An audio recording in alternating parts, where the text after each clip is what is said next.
33,5% en la Ciudad Autónoma de Buenos Aires y la provincia de Buenos Aires, el 66,5% en el resto de las provincias de nuestro país. 1.195.276 los casos confirmados totales en el transcurso de la pandemia en la Argentina, 13 de los cuales se encuentran diagnosticados en nuestras Islas Malvinas. El promedio de casos diarios en los últimos 7 días actualmente es de 11.239 y la tasa de incidencia, los casos cada 100.000 habitantes, es de 2.634.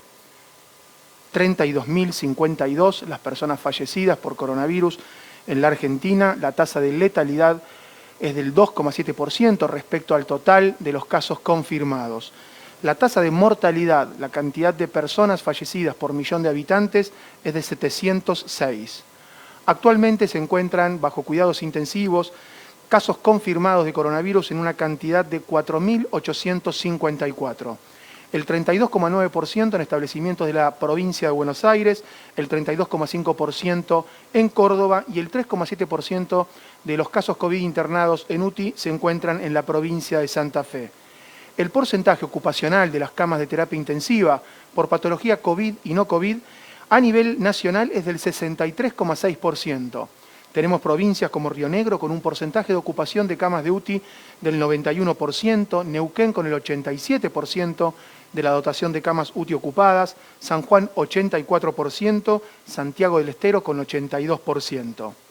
El buen dato son los recuperados, han superado el millón de personas recuperadas de COVID, específicamente 1.009.278, representan el 84,3% de los casos confirmados totales y en la jornada de ayer fueron recuperados, dados de alta, 11.262 personas. La cantidad de pacientes con COVID activos actualmente desciende a 153.346 y representan el 13% de los casos confirmados totales. Han sido descartados por clínica, epidemiología y laboratorio 1.485.416 casos. Los testeos de laboratorio en la República Argentina actualmente ascienden a 3.078.312. En la jornada de ayer se efectuaron 30.999 testeos y la cantidad de testeos por millón de habitantes en nuestro país es de 67.838. El porcentaje promedio de positividad de los testeos realizados es del 44,65%. Agradecemos a los trabajadores de la salud por los datos brindados a través del Sistema Nacional de Vigilancia en Salud para su procesamiento, comunicación, adaptación del plan y agradecemos a la comunidad por el cumplimiento de las medidas de prevención. Seguimos analizando los casos por fecha de notificación y por fecha de inicio de síntomas, los fallecidos por fecha de notificación y por fecha de fallecimiento, analizando la curva nacional, la curva por provincia.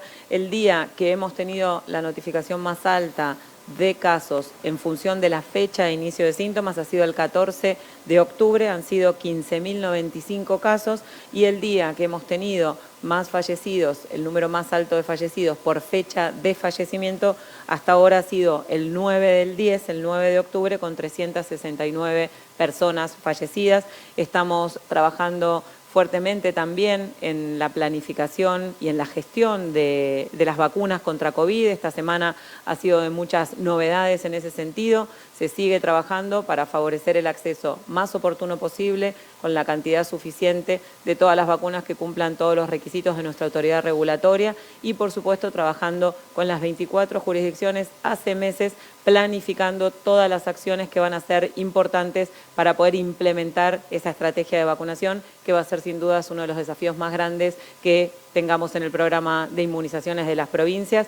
Va a requerir el trabajo muy conjunto, como siempre, con las sociedades científicas, con todo el equipo de salud, con los medios de comunicación, con todos los expertos para consensuar y un rol muy, muy importante de la sociedad también para, como siempre, poder ejercer el derecho de vacunarse y esa responsabilidad. Así que va a ser prioritario compartir novedades en ese sentido y también en ese sentido, en el contexto de el seguir cuidándonos y el seguir identificando las posibilidades de que alguna persona pueda tener COVID-19, pensar en los síntomas, pensar en qué significa ser un caso sospechoso y en qué tenemos que hacer en ese sentido. Volvemos a recordar dos de los siguientes síntomas, que sea uno más de los siguientes síntomas, que es Temperatura más de 37,5, tos, dolor de garganta, dificultad respiratoria, dolor muscular, dolor de cabeza, diarrea y o vómitos son suficientes. Tener 2 de esos síntomas para constituir lo que significa un caso sospechoso y tener la necesidad de contactar al sistema de salud y evitar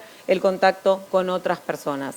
Si tenemos falta de olfato, si tenemos pérdida de olfato súbita, sin otra causa de olfato, de gusto, eso también es suficiente para constituir por sí solo, por sí mismo, un caso sospechoso y en función de la indicación o la decisión de la autoridad sanitaria es suficiente y no hace falta hisoparse con esos síntomas si les dicen que con eso ya son un caso confirmado y se gestiona como si fuera un caso confirmado a la persona para prestarle cuidado y a sus contactos para aislamiento, también es suficiente.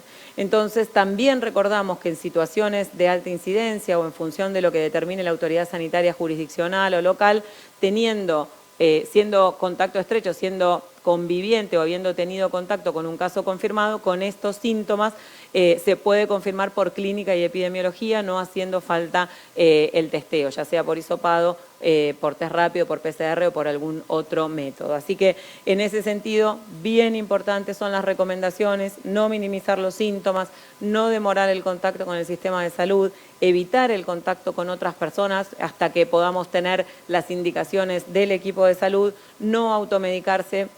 Es muy importante y también es muy importante hacer la diferencia entre situaciones habituales que podemos tener como reacciones alérgicas o alguna otra enfermedad subyacente que requiere una consulta. Seguir consultando para las enfermedades crónicas, seguir consultando para vacunarse y seguir trabajando en todos los controles, tanto de estas condiciones crónicas como de la prevención es muy importante. Si nosotros, si cada uno, si cada una puede plantearse la posibilidad de minimizar el riesgo de ser contacto estrecho de alguien, va a ser muy importante para interrumpir la cadena de transmisión, seguir fortaleciendo el descenso de los casos y disminuir la tensión del sistema de salud. Más de 2 metros de distancia, tapaboca, ambientes aireados, preferir los ambientes abiertos, lavarnos las manos, toser o estornudar cubriéndonos la boca con el pliegue del codo, con el barbijo y, por supuesto, si tenemos síntomas, ejercer esa responsabilidad del contacto con el sistema de salud y focalizarnos en no ser contacto estrecho de nadie. El doctor Pascual Fidelio, que es el director de la ANLIS Malbrán, va a compartir con nosotros el trabajo que viene haciendo la institución desde el inicio de la pandemia con todas las jurisdicciones. Hola Carla, hola Alejandro, un gusto compartir la mesa. Quisiera contarles el rol de ANLIS Malbrán en la pandemia. Esto comenzó un trabajo arduo desde el mes de febrero de este año. En marzo de este año detectamos el primer caso positivo de coronavirus en Argentina. A partir de ahí se inicia un camino de capacitación a todas las jurisdicciones del país para poner a punto la técnica de biología molecular para testear el coronavirus. Así es que hasta la fecha, y a través de ANLIS Malbrán y el Ministerio de Salud de la Nación, se han entregado más de 850.000 determinaciones a las 24 jurisdicciones. Pero el rol de ANLIS Malbrán no se centra solamente en test diagnósticos, sino que también se hace investigación y desarrollo. Estamos trabajando y evaluando y asesorando a distintas jurisdicciones sobre el uso de diferentes test, sobre el uso de agentes sanitizantes, sobre la utilización de equipos para sanitizar transporte público, aviones, camiones, colectivos, etc. Además, asesoramos a las jurisdicciones y a las universidades respecto de qué test utilizar, de qué equipamiento utilizar y cuáles serían las condiciones más adecuadas para montar laboratorios de biología molecular. Así que para nosotros es un orgullo pertenecer al Ministerio de Salud de la Nación y trabajar a brazo partido para que podamos generar mejor calidad de vida para todos los argentinos. Para Argentina es un orgullo tener a la ANLIS Malbrán, es un laboratorio de referencia para la Organización Mundial de la Salud en muchísimos ámbitos, ha tenido un rol fundamental en esta pandemia y también el reconocimiento a todos los laboratorios, la red de laboratorio de todo el país y el esfuerzo que han hecho las jurisdicciones para seguir expandiendo el laboratorio y la posibilidad de detección, de cuidado de las personas con COVID-19. Seguiremos trabajando en este sentido. Muchas gracias.